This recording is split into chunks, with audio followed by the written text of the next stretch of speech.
بسم اللہ الرحمن الرحیم۔ السلام علیکم دوستو، آپ دیکھ رہے ہیں یوٹیوب چینل اور میں ہوں محمد احسن عباس۔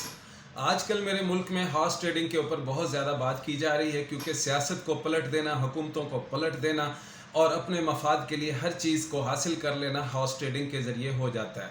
ہارس ٹریڈنگ کیا ہے اور ہارس ٹریڈنگ کی ابتدا کہاں سے ہوئی اور ہارس ٹریڈنگ سیاست میں کب شامل ہوئی، آج ہمارا ٹاپک ان باتوں پر ہے۔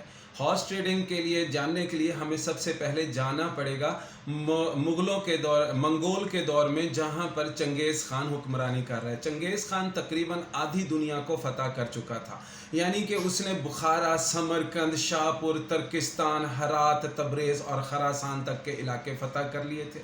اس کی فتح کی 3 وجوہات تھی۔ پہلی وجہ رفتار تھی، اور دوسری وجہ جو ہے دوڑتے ہوئے گھوڑے پر تیر اندازی تھی، اور تیسری وجہ بے رحمی تھی۔ اب سب سے پہلی وجہ جو ہے وہی ہارس ٹریڈنگ ہی ہے۔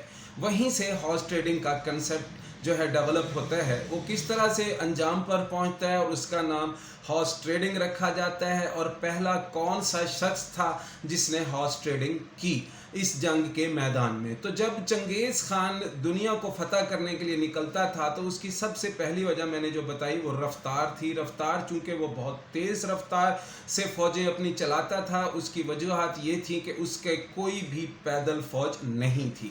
اس کا ہر ایک فوجی گھوڑے پر ہوتا تھا، اور اس کے علاوہ اس کے پاس 2 گھوڑے اور ہوتے تھے، تاکہ اگر راستے میں کوئی گھوڑا تھک جاتا ہے یا کوئی گھوڑا تھک جاتا تھا تو اسے باقاعدہ مار دیا جاتا تھا، اس کا خون جو ہے دوسرے گھوڑے کو پلا دیا جاتا تھا، اور اس کا گوشت یہ لوگ آپس میں کھا لیا کرتے تھے، اور اس طرح سفر جاری رہتا تھا، اور یہ مہینوں کا سفر ہفتوں میں طے کر لیتے تھے، اور اچانک حملہ کر کے فتح حاصل کر لیتے تھے۔ یہ چنگیز خان کی ایک حکمت عملی تھی، جس کی وجہ سے وہ کافی حد تک کامیاب بھی رہا۔ اس کو ٹکر دینے والا جو آدمی تھا وہ تھا ترکستان کا حکمران، جو کہ خوارزم شاہ تھا، علاؤ الدین خوارزم شاہ۔ علاؤ الدین خوارزم شاہ اس کی یہ پہلی ٹیکنیک رفتار والی اس کو سمجھ چکا تھا کہ اس کو گھوڑوں کی اشد ضرورت ہوتی ہے، اور اس وقت جو ہے چنگیز خان شمالی چین کو فتح کرنے کے بعد، شمالی چین کے راستے سے سمرقند پہنچنے کے بعد اس نے ترکستان پر حملہ کرنا تھا۔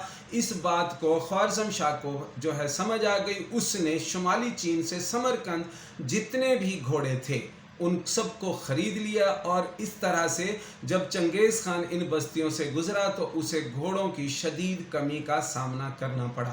اس طرح علاؤ الدین خوارزم شاہ، جو کہ ترکستان کا حکمران تھا، پہلی دفعہ ہارس ٹریڈنگ کی دشمن کو زیر کرنے کے لیے، تو یہ ٹرم جو ہے جنگوں میں استعمال ہوتی رہی، اور جنگی ٹرمنالوجی بن گئی۔ کب تک؟ 1215 تک یہ لوگ جنگوں میں ہی اس کو استعمال کیا گیا، کیونکہ 1215 میں ہی چنگیز خان جو ہے شمالی چین سے فوجیں لے کے نکلتا ہے، اور 1215 میں یہ ٹرم جو ہے اختراع پکڑ لیتی ہے۔ اس کے بعد یہ ٹرم چلتی رہتی ہے 1790 تک، جو کہ ہے جنگی بنیادوں پر ہی ہارس ٹریڈنگ کو یوز کیا جاتا ہے۔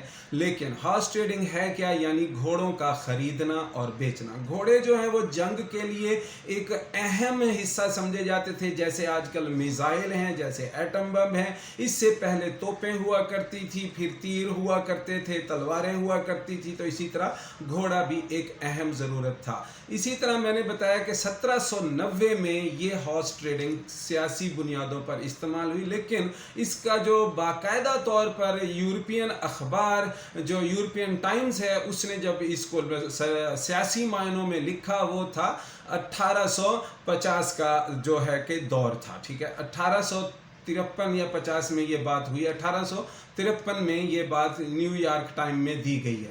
اس سے پہلے 1790 میں امریکہ کا صدر تھا جو ہے تھامس جیفرسن۔ اس نے 2 ووٹ خریدنے کی کوشش کی، ایک تھا جو کہ جیمز میڈیسن کا، اور دوسرا تھا الیگزینڈر ہیملنٹ کا۔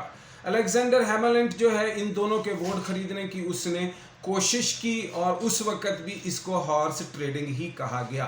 تو اس کے بعد یہ ہارس ٹریڈنگ جو ہے ایکچولی کیا بنی، پارلیمنٹ میں آ گئی۔ سیاسی انسانوں کو جو ہے ووٹ جو دیتے تھے، پارلیمنٹ میں جو صدر سلیکٹ کرتے ہیں یا حکومت سلیکٹ کرتے ہیں یا وزیر اعظم سلیکٹ کرتے ہیں، उनकी वोट की बुनियाद पर होता है और उन वोटों को ख़रीदना, उनको पैसे देना, उनकी बुनियाद पर जो है इसको हॉर्स ट्रेडिंग का नाम दिया गया। यानी buying and selling of the parliament members, it is illegal in the whole world. ये पूरी दुनिया में गैर कानूनी समझा और कानूनी तौर पर इसकी कोई इजाज़त भी नहीं है, इसे गैर कानूनी कहा गया है।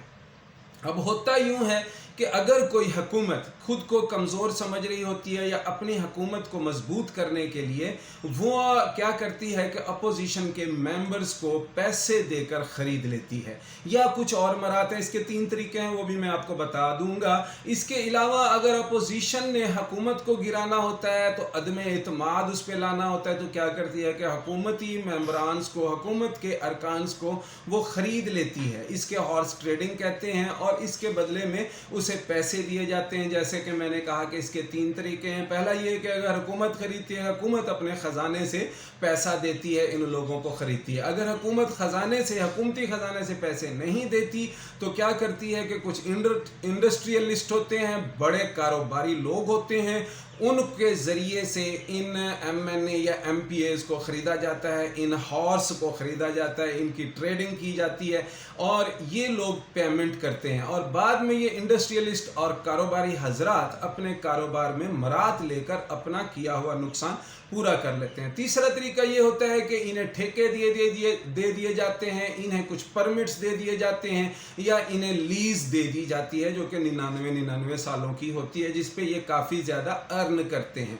इस तरह से इन्हें लालच दिया जाता है। एक्चुअली ये इलीगल क्यों है और पाकिस्तान में ये कब शुरू हुआ, और पाकिस्तान आज भी दुनिया में टॉप के दर्जे पर खड़ा हुआ है सियासी हॉर्स ट्रेडिंग में।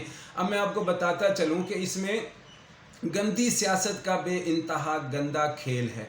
यानी मैंने आपको बताया कि इसमें एक शख्स को ख़रीदा जाता है जो कि किसी और पार्टी का होता है। अब इसको गंदी सियासत का गंदा खेल इस तरह से कहा गया कि कोई शख्स किसी भी पार्टी के फ्लैग के नीचे से या उसके निशान के नीचे से इलेक्शन लड़ा और वो जीत गया, चाहे वो नून का था तो नून की नवाज शरीफ को चाहने की वजह से उसने वोट दिया और कोई आम शख्स जीत गया। अगर कोई वो PTI का था तो PTI के फ्लैग के नीचे किसी शख्स ने इलेक्शन की टिकट उसे PTI ने दी और वो इलेक्शन में स्टैंड बाई हुआ और वो जीत गया। लेकिन वो इमरान खान की झंडे की वजह से जीता, इमरान खान के नज़रियात की वजह से जीता, या नवाज शरीफ के नज़रियात की वजह से जीता, या वो पीपल्स पार्टी के जो करता धरता हैं उनके नज़रियात की वजह से जीता। उसने तीर के निशान को वोट दिया, ना कि उसने किसी शख्स को वोट दिया।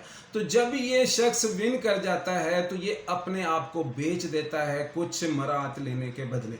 इसको गंदा क्यों कहा गया कि उसने, अगर वो जीता था 70,919 वोट लेके कहीं से भी, तो उसने 70,000 लोगों का ज़मीर बेचा, उसने 70,000 लोगों की ख्वाहिशात को बेचा, उसने 70,000 लोगों की राय को बेचा। इसीलिए उसे लोटा बेज़मीर कहा जाता है। वजह ये होती है कि उसे अगर ये लगता है कि जिस पार्टी के फ्लैग के नीचे मैं आया और या अब वो हुकूमत में है तो वो सही काम नहीं कर रही, तो बेहतरीन तरीका ये है कि वो अपना रिज़ाइन दे दे और उस सीट पर दोबारा से जो है आज़ादाना तरीके से या अपने किसी झंडे के तले से जो है इलेक्शन जीते और उसके बाद वो जिस पार्टी में चला जाए उसे कोई लोटा, कोई बेज़मीर, कोई हॉर्स नहीं कहेगा जिस पे ट्रेडिंग होती है।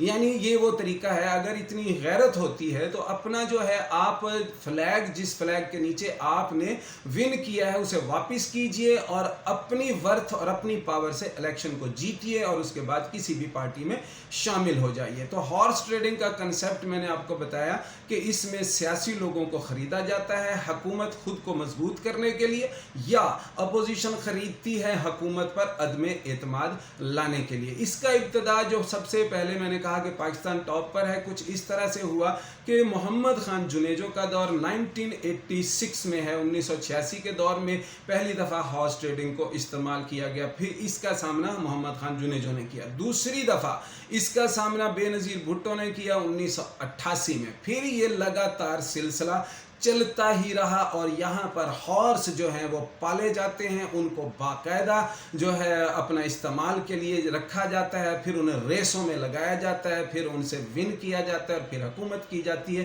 तो ये वो हॉर्स ट्रेडिंग है जो आजकल भी आज पंजाब असम्बली में होने जा रही है। अगर हो गई तो आप इस गंदी सियासत के गंदे लोगों के गंदे कामों को ज़रूर देखिएगा, क्योंकि मेरा ये सवाल है कि क्या कोई हॉर्स ट्रेडर मेरे मुल्क का हमदर्द हो सकता है? क्या कोई हॉर्स ट्रेडर किसी गरीब का मददगार हो सकता है? क्या कोई हॉर्स ट्रेडर किसी तालिब इल्म को सच्चाई का सबक दे सकता है? क्या कोई हॉर्स ट्रेडर अपनी वफादारी का सबूत दे सकता है? क्या कोई हॉर्स ट्रेडर अपने हल्फ को पूरा कर सकता है? हरगिज़ नहीं कर सकता, बिल्कुल भी नहीं कर सकता, क्योंकि हल्फ में तो सच्चाई की ही बातें हैं और वो तो बिक चुका, बिकने वाला आदमी, बिकने वाला ज़मीर तो अपने नुकसान को पूरा करता है। हॉर्स ट्रेडर जो है वो हॉर्स के ऊपर इन्वेस्ट करता है, उस इन्वेस्टमेंट के बदले में उसने मुनाफा अर्न करना होता है, और जिसने बिकना होता है उसने भी कुछ ना कुछ अपनी कीमत लगानी होती है। तो वो मुल्क नहीं चला सकते। इसीलिए जिस मुल्क में हॉर्स ट्रेडिंग होती है वहाँ पर जमहूरियत नहीं होती। याद रखिएगा, इस चैनल को भी याद रखिएगा, इसे सब्सक्राइब कर दीजिएगा। अगर कोई बात बुरी लगी हो तो कमेंट्स कर दीजिएगा, अगर आपको पसंद आई हो तो प्लीज़ शेयर कर दीजिएगा, लाइक कर दीजिएगा। अल्लाह हम सब का हामी व नासिर हो। Thank you very much.